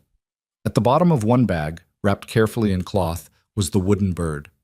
Maggie brought it to her mother, her eyes shining with tears. "He bought this for Grace, didn't he?" Clara took the small carved bird, feeling the smooth wood, seeing the care that had gone into painting its tiny feathers. Rhett had bought this with money he didn't have, had carried it through a blizzard that nearly killed him, had thought about making her baby smile even while he was freezing to death. "Yes," Clara whispered. "He did." She looked down at Rhett's gray face, at the scar that ran down his cheek, at the man who'd walked into their lives without explanation and decided to save them for no reason except that it was the right thing to do. And she made a decision. "You're going to live," she told him, her voice fierce and certain, "because I'm not going to let you die. Because you chose us, and now we're choosing you. You hear me, Rhett? You belong to us now. You're not allowed to leave." She didn't know if he could hear her. She didn't know if it would make any difference, but she said it anyway, a promise and a prayer, and a demand all rolled into one. Outside, the storm raged on, burying the world in white. Inside, Clara held a dying man in her arms and refused to let go. Dawn came eventually, though Clara barely noticed. The storm still raged outside, but inside the cabin, all her attention was focused on the man whose head rested in her lap. His breathing had steadied some time during the long night. the terrible rasping replaced by something slower, deeper. His skin had lost that deathly gray color, warming to something closer to normal. The violent shivering had subsided into occasional tremors. He was alive. For now. Clara's back ached from sitting in the same position for hours. Her legs had gone numb beneath Rhett's weight. But she didn't move, didn't shift, terrified that any change might tip him back toward death. "Mama?" Maggie's soft voice came from beside the fire. "You should eat something." "I'm fine, sweetheart." "You're not." Maggie brought over a cup of the broth she'd made from the supplies Rhett had brought, kneeling beside her mother. "Please, Mama, you can't take care of him if you don't take care of yourself." The logic was sound, even if Clara's heart resisted leaving Rhett's side. She took the cup with her free hand, sipping the warm liquid. It was thin. Maggie had stretched what they had, uncertain how long the storm would last. But it was hot and real and exactly what Clara needed. "Thank you, baby." Maggie settled beside her, close enough that their shoulders touched. "Is Mr. Rhett going to be okay?" "I think so. His fever broke an hour ago." Clara hadn't mentioned the fever to the children, hadn't wanted to scare them more than they already were. But sometime around midnight, Rhett's temperature had spiked dangerously high. Clara had spent 2 hours bathing his face with cool water, whispering prayers and promises and threats, until finally the fever had broken and left him sleeping peacefully. "He came back," Maggie said quietly, "even though it was dangerous, even though he could have died." "Yes, he did. That means he cares about us, doesn't it?" Clara looked down at Rhett's face, peaceful now, in sleep, younger somehow without the weight of consciousness. "Yes, sweetheart, I think it does." "Do you think he'll stay? When he wakes up, I mean. Do you think he'll want to stay with us?" It was the question Clara had been avoiding asking herself, because the truth was, she didn't know. Rhett had proven he would risk his life to keep them safe, but that didn't mean he wanted to be part of their family. He was a loner, a man who kept his distance, who never talked about his past or his plans. For all Clara knew, once he recovered, he'd disappear back into whatever shadows he'd emerged from. The thought made her chest ache in a way that had nothing to do with Thomas's memory. "I don't know," Clara said honestly, "but I hope he does." Maggie nodded solemnly, then rested her head on Clara's shoulder. "Me too, Mama. Me too." The storm lasted 3 days. 3 days of howling wind and snow that piled against the cabin walls until they were nearly buried. 3 days of rationing food and keeping the fire burning and taking turns watching over Rhett as he drifted in and out of feverish sleep. On the second day, he woke briefly, his eyes unfocused and confused. "Easy," Clara murmured, her hand on his chest to keep him from trying to sit up. "You're safe. You're in the cabin. The supplies—" His voice was rough, barely audible. "We have them. You brought them all. Everything we need." She brought water to his lips, supporting his head as he drank. "Now rest. You need to heal. The children are fine, thanks to you." Claire's voice cracked despite her efforts to keep it steady. "You saved us, Rhett. All of us." He looked at her for a long moment, something unreadable moving behind his eyes. Then he closed them again and fell back into sleep. Clara sat back, her hand still resting on his chest, where she could feel the steady beat of his heart, and allowed herself to cry.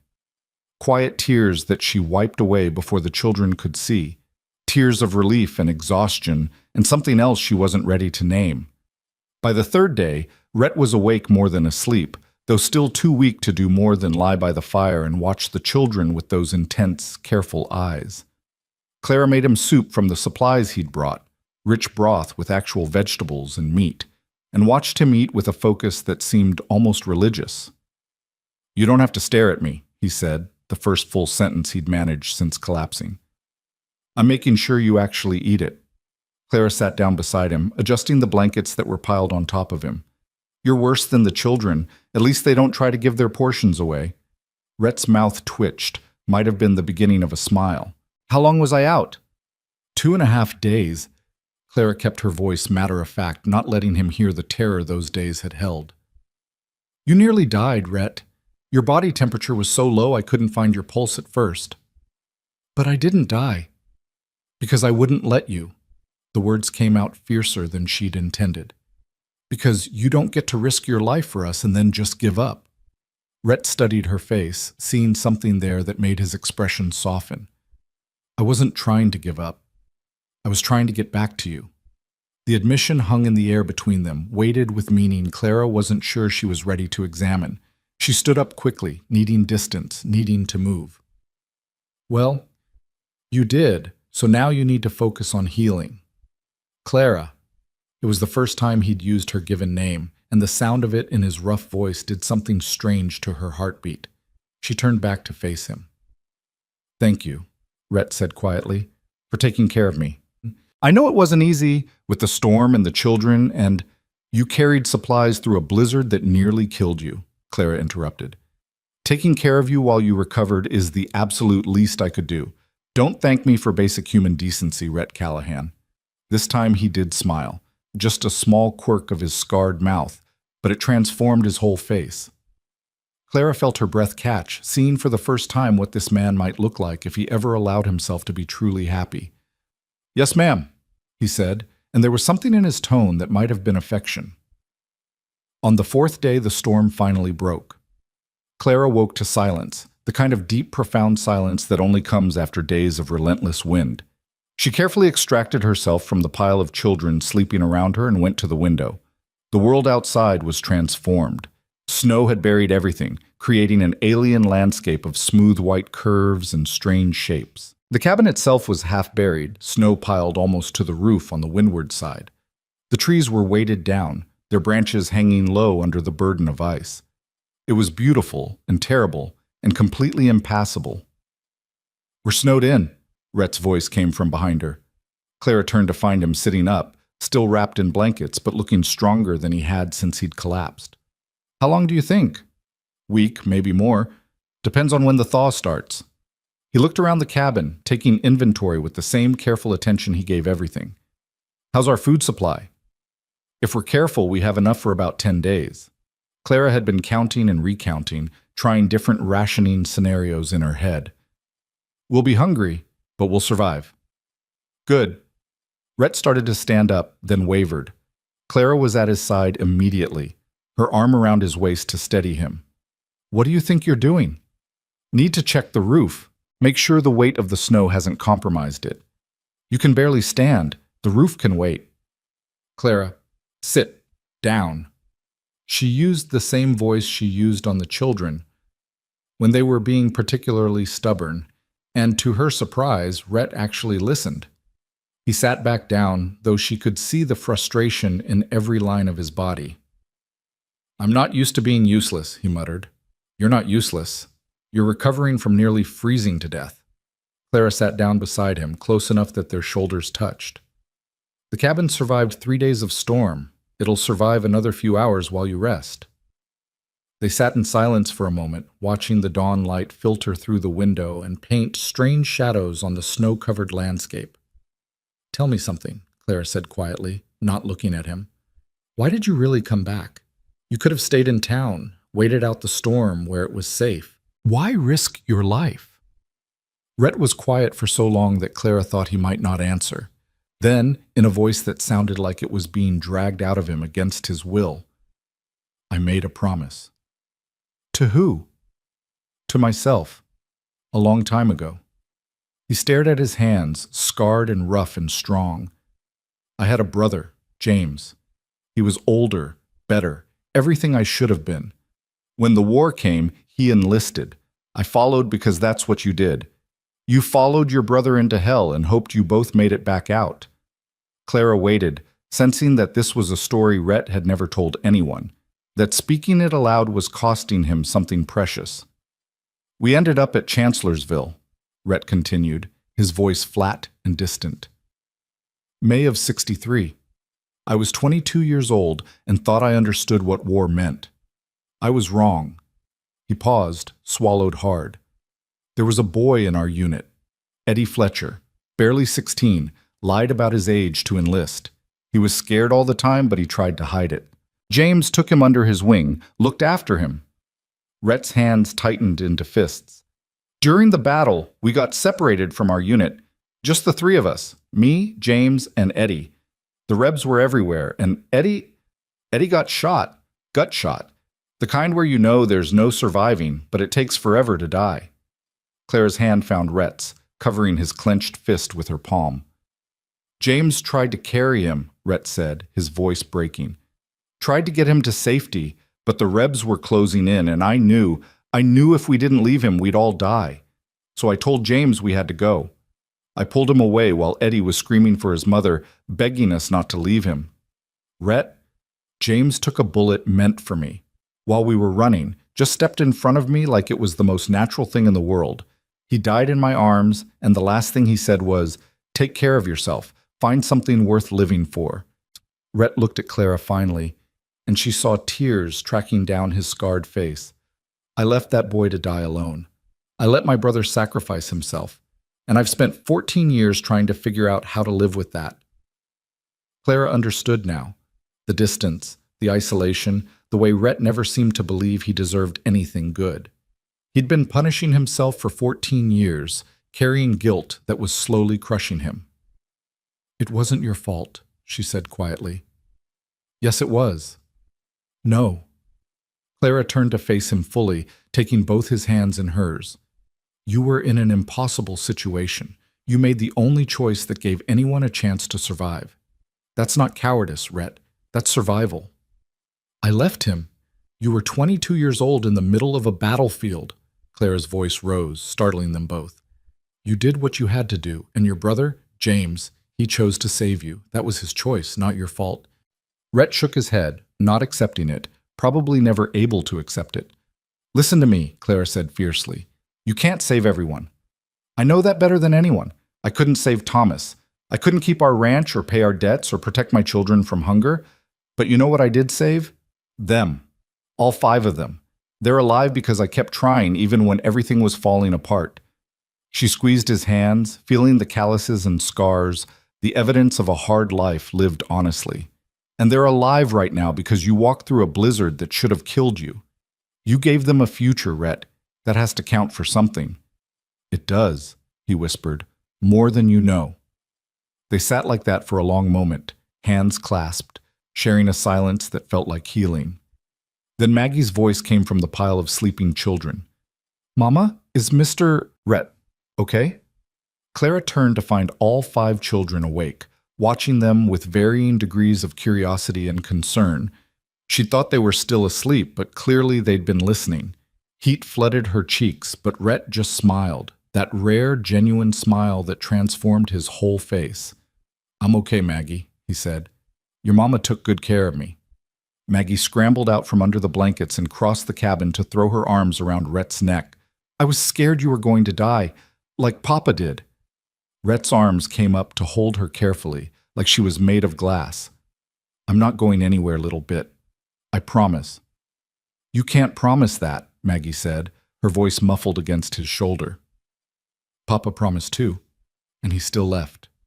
Clara's heart broke all over again, seeing her daughter's carefully hidden fear finally voiced. Rhett met Clara's eyes over Maggie's head, and she saw him understand what was being asked of him, the weight of the promise Maggie needed. "You're right," Rhett said slowly. "I can't promise I'll live forever. Nobody can. But I can promise this. I won't leave you by choice. Whatever happens, whatever I face, I'll fight to come back to you. All of you. That's a promise I can keep." Maggie pulled back, studying his face with 9-year-old intensity. "Really? Really?" She nodded, satisfied in the way only children can be, and returned to her siblings. Within minutes, they were all clustered around Rhett, asking questions and telling stories and simply being near him. Clara watched them, her heart so full it hurt. This strange, broken man had become the center of her children's world without either of them quite noticing when it happened. They trusted him completely, loved him without reservation, needed him in a way that terrified Clara because she knew how fragile everything was. But for the first time since Thomas died, she allowed herself to hope that maybe, just maybe, they were going to be okay. The days that followed developed their own rhythm. Rhett was stronger each day, though Clara caught him wincing when he thought no one was watching, his body still recovering from its brush with death. He insisted on checking the cabin's structure, on rationing the food supplies, on making plans for when the snow finally melted enough for them to move around. The children followed him everywhere, chattering away about everything and nothing. Even shy Samuel, who'd barely spoken since Thomas died, started talking again, asking Rhett questions about horses and weather and what the war had been like, though that last one Rhett deflected gently but firmly. Clara found herself watching them all with something that felt dangerously close to contentment. She'd cook what little food they had, stretching every ingredient as far as it would go, and listen to Rhett's low voice telling the children stories, edited versions of his travels, she suspected, with all the darkness removed. "Tell us about the mountains," Lizzie would beg. "Tell us about Texas," the twins would chorus. "Tell us about the time you met a bear," Samuel would add, even though they'd heard that story 3 times already. And Rhett would tell them, his voice patient and warm, giving them the gift of his attention in a way that made Clara's throat tight. On the 6th day of being snowed in, Clara was washing their few dishes when Rhett appeared at her elbow. "Let me help." "You should be resting." "I've been resting for almost a week. I'm going to go crazy if I don't do something useful." He picked up a dish without waiting for permission, drying it with practiced efficiency. They worked in comfortable silence for a few minutes before Rhett spoke again. "I've been thinking." "About?" "About what happens when the snow melts." He set down the dish, turning to face her. "You can't stay here, Clara. This cabin isn't fit for a family long term. The roof leaks, the walls are thin. There's no real insulation." "I know all that," Clara interrupted. "But I don't have anywhere else to go. No money, no prospects, and no one in this town who wants to help a widow with 5 children." "That's not entirely true." Clara looked at him sharply. "What do you mean?" Rhett took a breath, like he was gathering courage for something difficult. "There's a homestead about 10 miles north of here. Good land, solid cabin, barn that just needs some repairs. It's been abandoned for 2 years since the owner died." "So?" "So anyone who's willing to work it can file a claim. Prove up the land, make it official." His eyes met hers, intense and serious. "We could do that. You and me. Together." Clara's heart stuttered. "Rhett, I'm not—" He stopped, started again. "I'm not asking for anything you're not ready to give. We could be partners, business partners. You need a home. I need a reason to stay in one place. We could help each other." "Why would you do that?" Clara whispered. "Because Rhett's jaw worked, wrestling with words that clearly didn't come easily. "Because I care about you, about the kids. Because somewhere along the way you all became the thing my brother told me to find, the thing worth living for." Clara felt tears sting her eyes. "I don't have anything to offer you. No money. No, I don't want your money." Rhett's hand came up to cup her cheek, his thumb brushing away a tear she hadn't realized had fallen. "I just want to help you build a life. For you and your kids. Let me do that, please." It was the please that undid her. This strong, stoic man who'd nearly died saving them, asking permission to be part of their lives. "Yes," Clara whispered. "Yes. Okay. We'll try." The smile that broke across Rhett's face was like sunrise, warm and bright and full of hope. But their fragile peace shattered 2 days later when someone knocked on the cabin door. Clara and Rhett exchanged confused glances. Who would be traveling in these conditions? The snow was still too deep for easy movement, the temperature still dangerous. Rhett moved to the door, his body instinctively positioning itself between Clara's family and whatever threat might wait outside. When he opened it, 3 men stood on the porch, bundled against the cold but radiating menace that had nothing to do with the weather. "Well, well," the man in front said, his smile showing too many teeth. "Heard Thomas Dawson's widow was hiding out here. Glad we finally tracked you down, Mrs. Dawson." Clara's blood ran cold. She recognized the voice, if not the face. Luther Kane, one of Thomas's creditors. The man who'd been most vicious in demanding payment, who'd threatened her repeatedly after Thomas died. "What do you want?" Clara asked, keeping her voice steady through sheer force of will. "Just what's owed to me, ma'am. Your husband borrowed $300. I'm here to collect." "I don't have $300. I don't have anything." Kane's smile widened. Well now, that's a problem, isn't it? But lucky for you, I'm a reasonable man. I'm willing to accept alternative payment. His eyes moved over Clara in a way that made her skin crawl, then landed on the children huddled behind her. I hear there are families looking to adopt, Kane continued, willing to pay good money for strong boys who can work. Girls, too, if they're young enough to train properly. Clara's world tilted. You're not taking my children. I don't think you're in a position to argue, Mrs. Dawson. Kane took a step forward and found Rhett's hand on his chest, stopping him cold. That's far enough, Rhett said quietly. Kane looked him up and down, taking in the scars, the hard expression, the absolute stillness that preceded violence. This doesn't concern you, friend. Wrong. Everything that concerns Mrs. Dawson concerns me. You her husband? I'm the man telling you to leave. That's all you need to know. Kane's two companions shifted, hands moving toward weapons. The tension in the cabin ratcheted up to something sharp and deadly. Papa? Samuel's small voice came from behind Clara. Papa, I'm scared. Everyone froze. Samuel was looking at Rhett, his small face pale but trusting, using the word that none of the children had spoken since Thomas died. Rhett's expression went very still. Then he looked at Kane, and Clara saw something in his eyes that she'd never seen before. Not anger, exactly, but something colder and infinitely more dangerous. You have 5 seconds to get off this porch, Rhett said softly. 5 seconds before I do something we'll all regret. You threatening me? I'm making a promise. The moment stretched thin and dangerous, like ice ready to crack.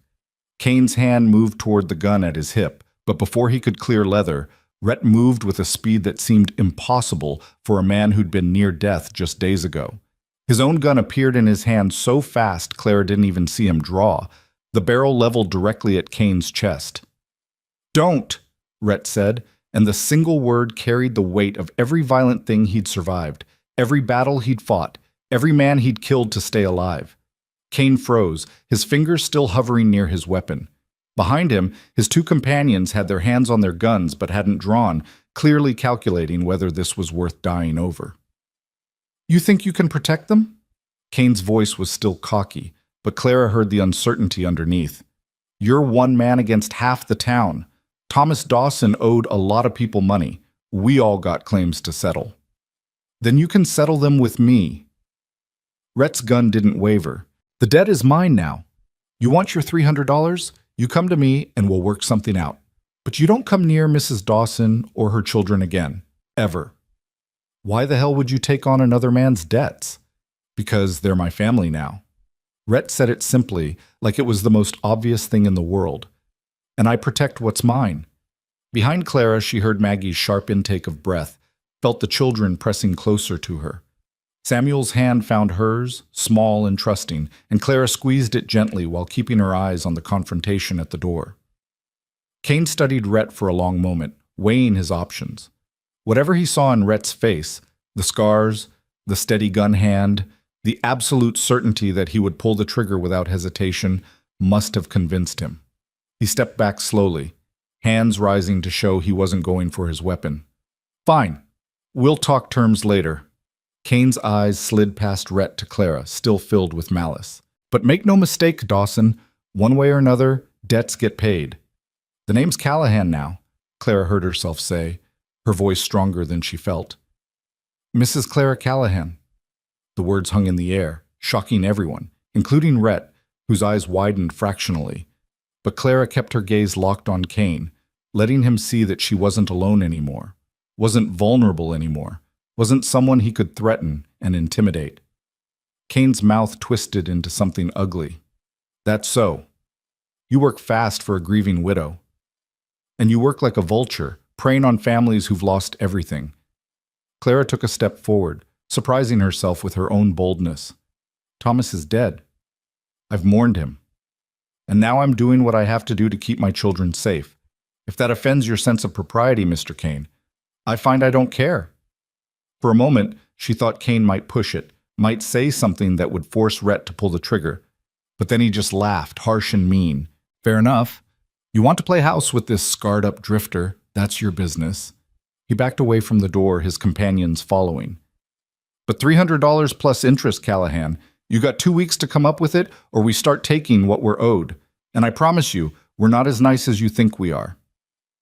They disappeared into the snow, and Rhett slowly lowered his gun, but didn't holster it until they were completely out of sight.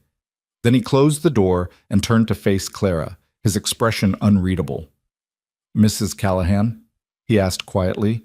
Clara felt heat flood her cheeks, suddenly uncertain. In the moment, claiming his name had felt like the right move, a way to show Kane they weren't helpless. But now, looking at Rhett's carefully neutral face, she wondered if she'd overstepped, if she'd assumed too much. "I'm sorry," she said quickly. "I shouldn't have. I just thought if they believed we were married, they might back off." "Clara," or Rhett crossed the distance between them, his hands settling gently on her shoulders. "Breathe." She realized she was babbling, words tumbling out in a rush of anxiety and embarrassment. She forced herself to stop, to meet his eyes. "I meant what I said to Kane," Rhett said, his voice low enough that only she could hear. "About you being my family. About protecting what's mine, but that's only true if it's what you want." Clara's throat closed up. What did she want? A week ago, the answer would have been simple: survival, food, shelter for her children, but somewhere in the days of caring for Rhett's broken body, of watching him smile at her children, of feeling safe for the first time in months, the answer had gotten more complicated. She wanted him to stay. She wanted to wake up knowing he'd be there. She wanted her children to have a father who chose them, who kept his promises, who loved them not because of blood, but because of something deeper and more real. She wanted Rhett. She started, but Samuel interrupted. "Are you really going to be our papa now?" They'd forgotten about the children, who were all watching with wide, hopeful eyes. Clara felt Rhett tense under her hands, saw the flash of panic cross his face. "Samuel, that's not—" Clara began. "I'd like that," Rhett said, cutting her off. He looked at Samuel, then at each of the other children in turn. "If your mama agrees, and if you all agree, I'd be honored to be your papa." "I agree," Lizzie said immediately. "Me too," the twins chorused. Maggie was quieter, more thoughtful. She crossed the cabin to stand in front of Rhett, studying him with that too-old wisdom that broke Clara's heart every time she saw it. "Do you promise not to leave?" Maggie asked. "Not like Papa Thomas did?" "I can't promise I won't die someday," Rhett said honestly, kneeling so he was at her level. "But I promise I'll fight with everything I have to stay alive. I'll do whatever it takes to come home to you, all of you." Maggie considered this, then nodded slowly. "Okay, you can be our papa."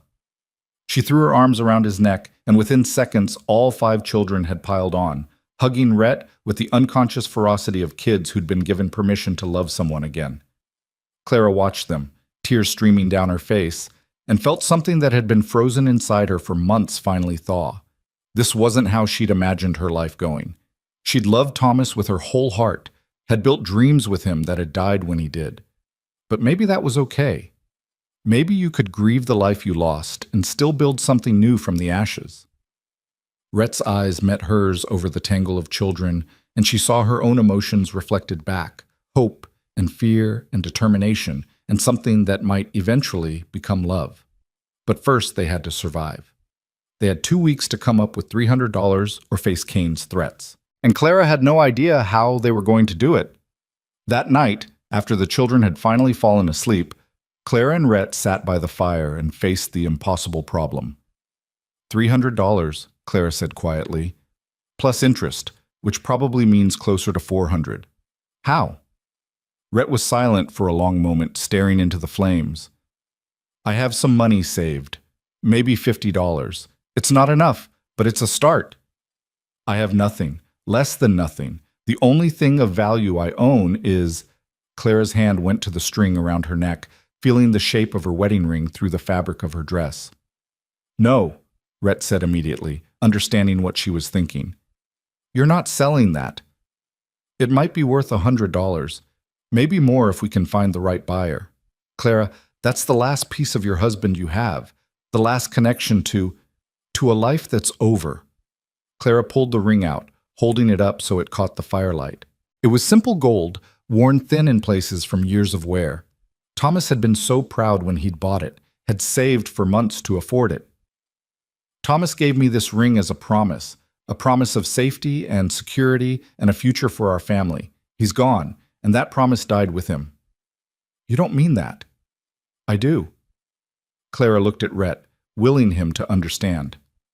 Thomas loved me, and I loved him. That love was real, and it mattered. But holding on to this ring won't bring him back or change what happened. My children are alive and real and right here. If this ring can help keep them safe, then that's what Thomas would have wanted. Rhett reached out, closing his hand gently around hers and the ring. You're sure? I'm sure. Then we'll do it together, my savings, your ring, and whatever else we can scrape together. And if it's not enough? He paused, his jaw tightening. If it's not enough, we'll figure something else out. Clara heard what he wasn't saying, that he'd do whatever it took, legal or otherwise, to protect them.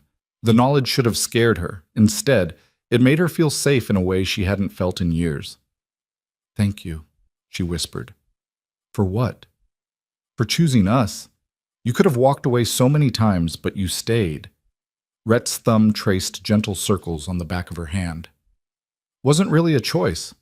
From the moment I saw you in that marketplace, saw you trying so hard to keep your dignity while you begged for scraps to feed your kids, I was done for. That was only 3 weeks ago. Feels like longer. It did. Clara felt like she'd known Rhett for years instead of weeks, like he'd always been part of their lives.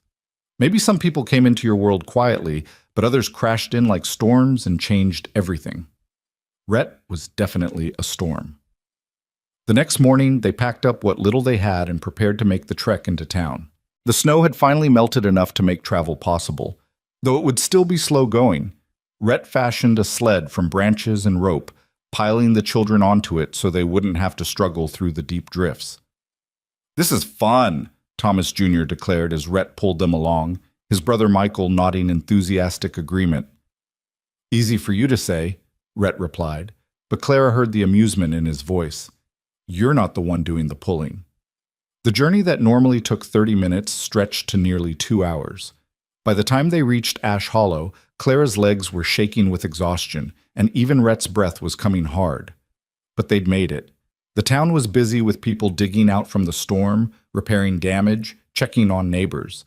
Several people stopped and stared as Rhett pulled the sled past with Clara walking beside him, the children waving cheerfully at everyone they passed. Clara could practically hear the gossip starting.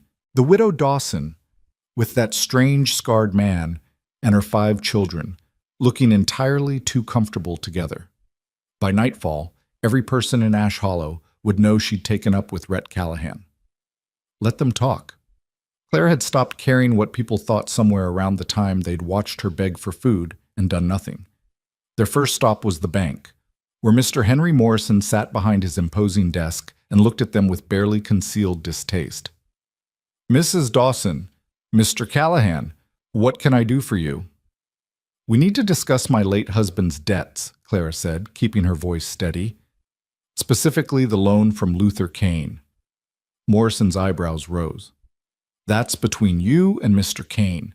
The bank has no involvement in private loans. But the bank does keep records. We need to know exactly how much Thomas borrowed and what the original terms were. I'm not sure that information is Mr. Morrison. Rhett leaned forward slightly, not threatening but definitely imposing. Mrs. Dawson has a right to know what she's being asked to pay. Unless you're suggesting Kane's claims might not be entirely legitimate? Morrison's face flushed. I'm suggesting no such thing. I simply... Very well. Give me a moment. He disappeared into the back room, returning with a ledger that he opened with obvious reluctance. Thomas Dawson borrowed $200 from Luther Kane 18 months ago. Terms were repayment within 1 year at 10% interest. 200, not 300? Claire asked sharply.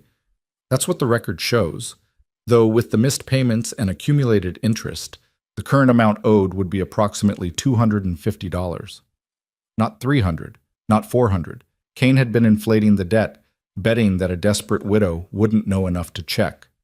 Rage flowed through Clara, hot and clean. Thank you, Mr. Morrison.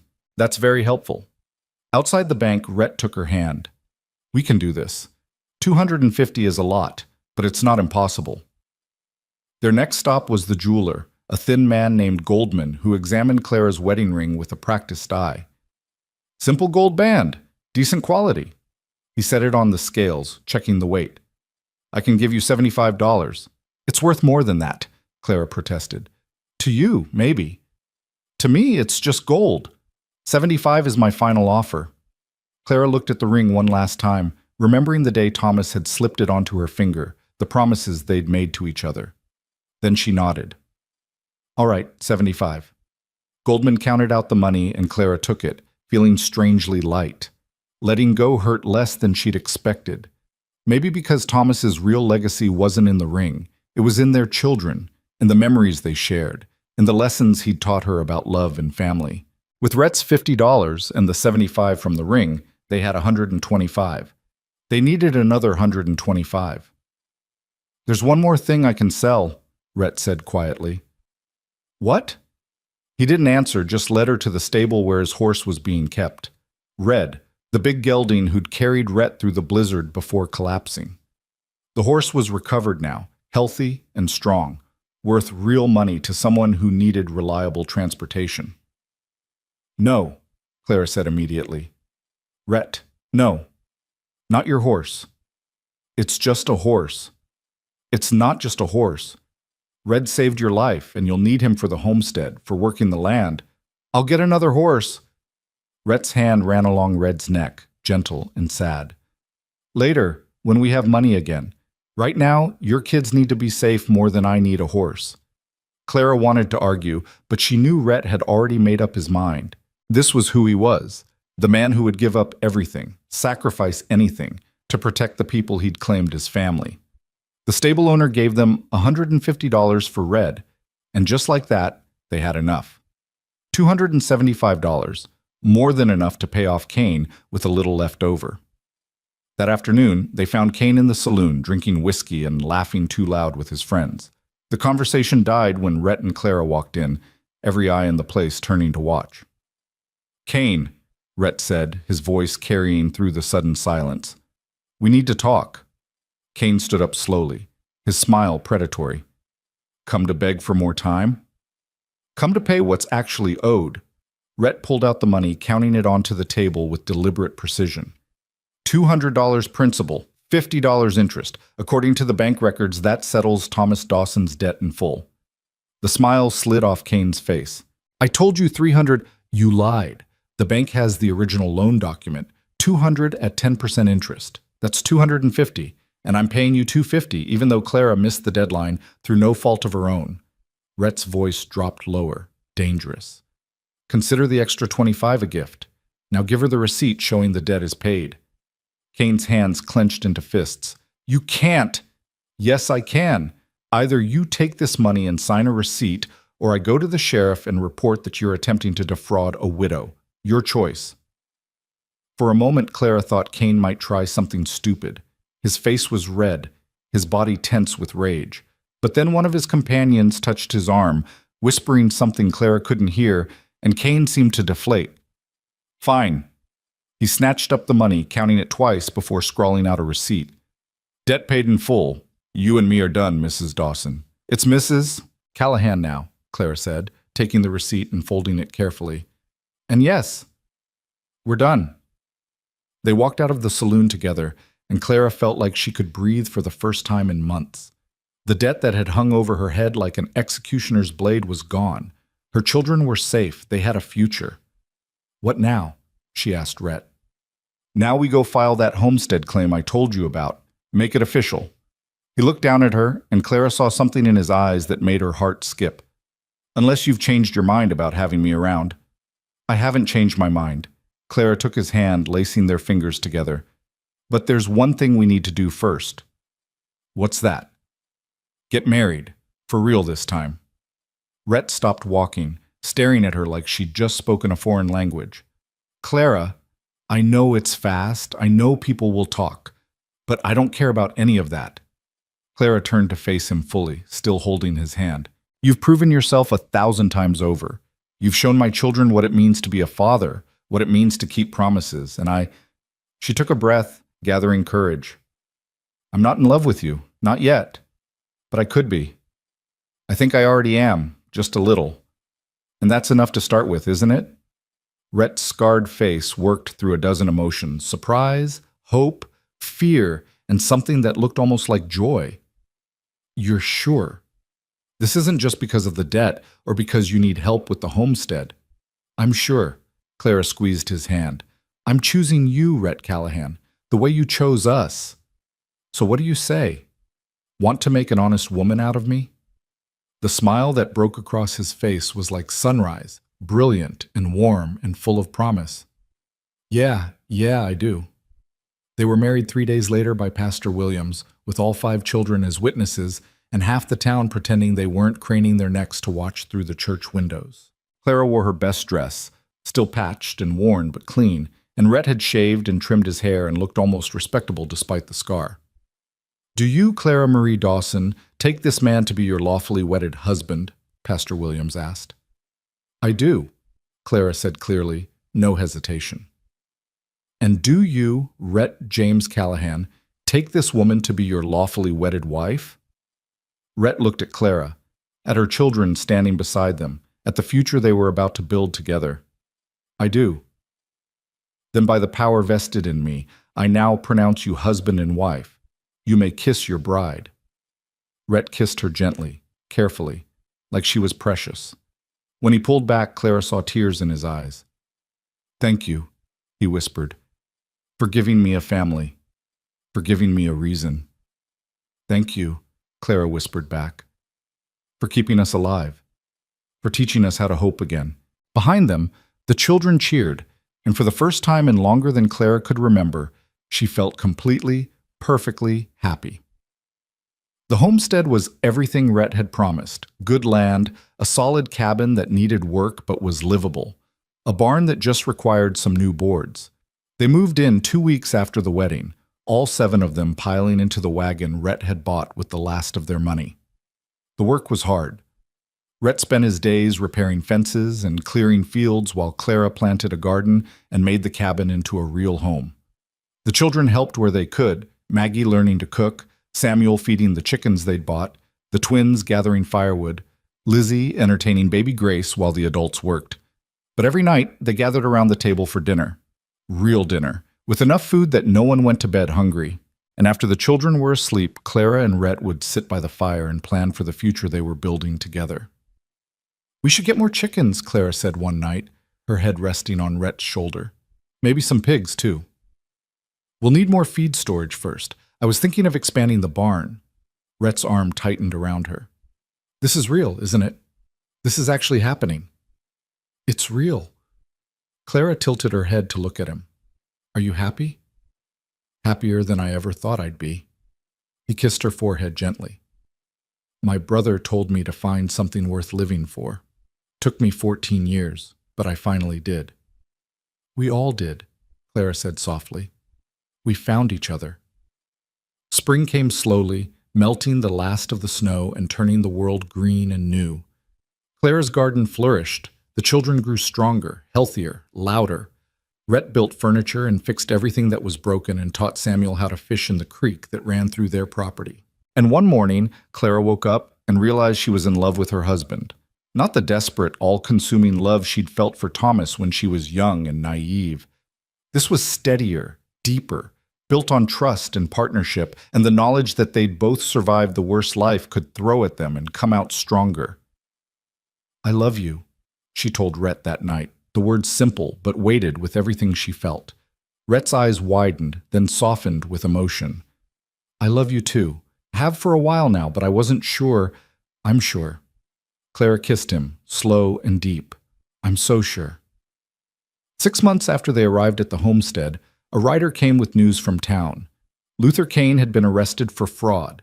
Turned out he'd been falsifying loan documents for years, cheating dozens of families. The sheriff was sorting it out, returning money where he could.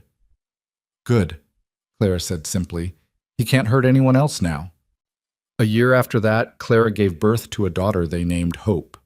Rhett held the baby with trembling hands, tears streaming down his scarred face as he counted her tiny fingers and toes. She's perfect, he whispered. They're all perfect.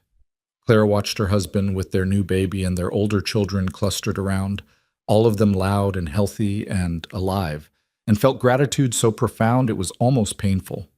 They'd survived. More than survived.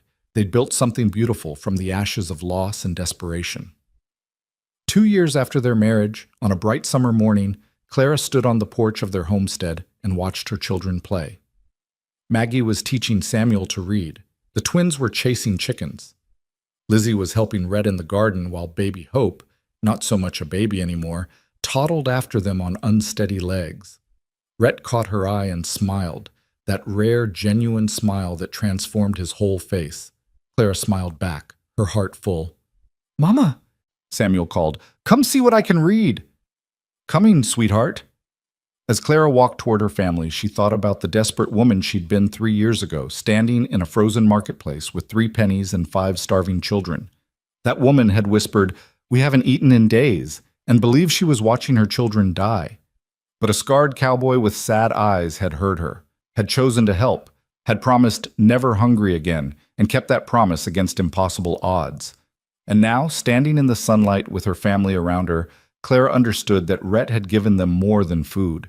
He'd given them safety, stability, hope. He'd shown them that family wasn't just about blood. It was about choice, about showing up every day and choosing to love even when it was hard. "Mama, look!" Samuel held up his book proudly. "I read the whole page." "That's wonderful, baby." Clara knelt beside him, pulling him into a hug. Rhett appeared at her side, Hope balanced on his hip. "Everything all right?" Clara looked up at her husband, at the man who'd saved her family and become part of it, who'd traded his brother's watch and his beloved horse, and his self-imposed isolation for the chance to be their father, their protector, their home. "Everything's perfect," she said. And it was. They'd survived the winter that should have killed them. They'd paid the debts that should have destroyed them. They'd built a life from nothing but stubbornness and hope and the willingness to keep trying when everything seemed impossible. Clara Callahan would never forget the taste of desperation, the sound of her children's hunger, the weight of believing she'd failed them.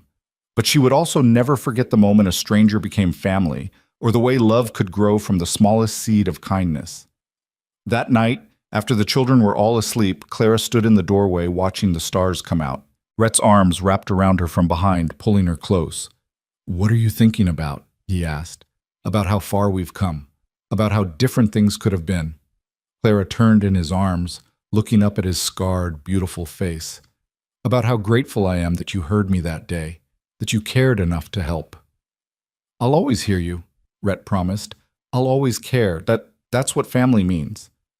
"Yes," Clara agreed, kissing him softly. "That's exactly what it means." Behind them, the cabin glowed with warm light. Inside, 6 children slept safely, their bellies full, their futures bright. Outside, the Wyoming night was clear and cold and infinite with possibility.